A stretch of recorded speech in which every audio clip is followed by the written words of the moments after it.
Durable qui s'intéresse aujourd'hui au système de cogénération grâce auquel les copropriétaires peuvent réaliser de sérieuses économies. Pour en parler avec nous, Benoît Deholin. Bonjour. Bonjour. Benoît Deholin, vous êtes donc le fondateur et administrateur délégué de Go4Green. Alors c'est peut-être un jargon d'expert en immobilier, mais qu'est-ce que ça veut dire ce nouvel concept de copropriété ? Donc un cogénérateur, c'est une machine qui fabrique du courant et de l'eau chaude en même temps. C'est un moteur de voiture qu'on doit refroidir.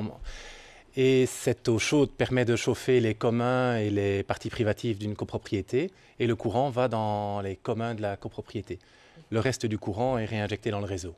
Et pourquoi ça permettrait de faire des économies ?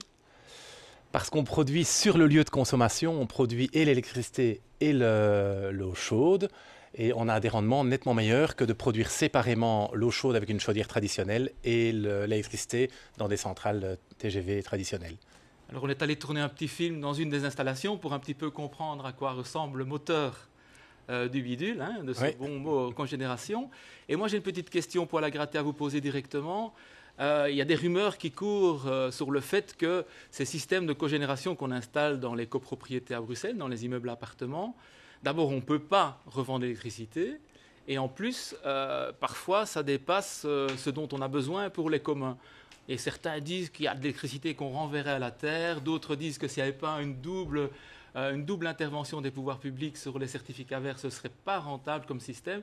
Qu'est-ce que vous avez à répondre à ces penseurs, ces empêcheurs de tourner en rond ? Non, c'est exact. Les cogénérateurs, on a besoin d'une certaine capacité thermique pour savoir produire la chaleur. Donc ça ne fonctionne pas si bien que ça pour une maison résidentielle. Donc on a besoin d'un nombre minimum d'appartements. Et pour faire les petits immeubles, pour parvenir à les équiper, il y a des aides avec un coefficient multiplicateur du certificat vert. Mais dans une copropriété de taille moyenne, donc aujourd'hui, on peut parvenir à baisser la facture énergétique d'un immeuble dès 15 appartements. On peut baisser leur facture électricité et gaz d'environ 20%.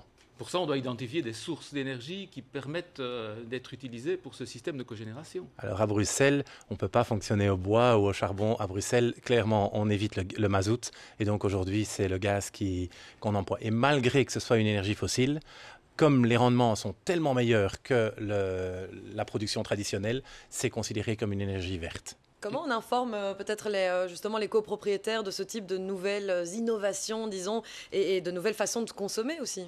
C'est très difficile de les informer, d'autant plus que il faut que le syndic prenne son bâton de pèlerin et accepte de proposer ça à la copropriété. Aujourd'hui, certains syndics le font.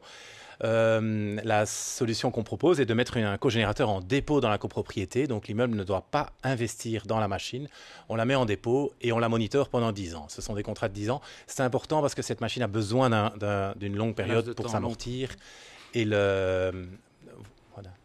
Et c'est un investissement de départ de quoi, 100 000, entre 120 et 150 000 euros. Ah oui, c'est pour ça qu'il y a des... C'est une belle bagnole dans la cave. C'est pour ça que tous les syndics ne veulent pas spontanément opter pour oui, mais pour l'immeuble cette option. ne le paye pas. C'est ça qui est aujourd'hui assez extraordinaire. C'est qu'on est parvenu, grâce au monitoring de ces installations, à faire en sorte que la machine soit mise en dépôt dans la copropriété.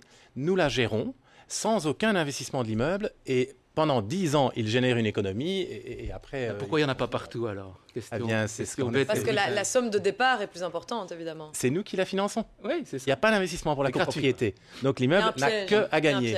C'est ce que tout le monde pense. Trop beau pour aujourd'hui, ça commence à se savoir. Aujourd'hui, on installe une machine par semaine et clairement, c'est en train c'est des machines de allemandes, c'est ça, c'est un système allemand. Des moteurs allemands et des machines qui sont... Et on a déjà des retours sur l'impact réel de ces machines ? Oui, les premiers immeubles ont 5 ans d'antériorité et sur 5 ans, ils sont entre ceux qui ont la moins bonne économie, c'est 17%, les meilleurs, c'est 25% d'économie. Donc c'est réaliser une économie sans investir au départ. Mais de nouveau, je le dis, c'est grâce au monitoring. Parce que c'est une machine c'est un moteur qui génère de l'électricité. Donc il faut faire intervenir un mécanicien, un électricien et des plombiers. Et donc le monitoring est plus important. Quand un immeuble achète ça, il n'est pas capable de le gérer lui-même. Le monitoring, vous le gérez. On gère l'ensemble du projet. Et une question très, très logistique, pourquoi est-ce que vous ne fonctionnez pas avec des grands groupes de syndics ? Par exemple, on invite tout à l'heure, comme de boss de la semaine, le patron de Trévi, pourquoi est-ce qu'il n'y a pas un accord comme ça structurel avec Trévi pour en mettre dans tous ces immeubles et ainsi dégager des marges critiques importantes. On fonctionne avec certains syndics qui ont un peu de sensibilité par rapport à l'amélioration des performances des immeubles qu'ils gèrent. Et voilà, dont Trévi qui a lancé la marche verte. L'idée, c'est de continuer. Il faut que Trévi présente à chacun de ses immeubles, comme les autres syndics. Okay, on lui demandera où il en est tout à l'heure. On lui demandera.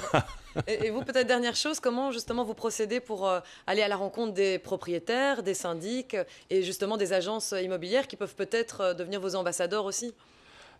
C'est exactement ce que je fais avec des syndics. On essaye de leur expliquer que s'ils veulent être un bon syndic, ils proposent cette solution de manière proactive à la copropriété et n'attendent pas que ce soit un jour un propriétaire qui vienne les voir pour demander d'envisager la solution.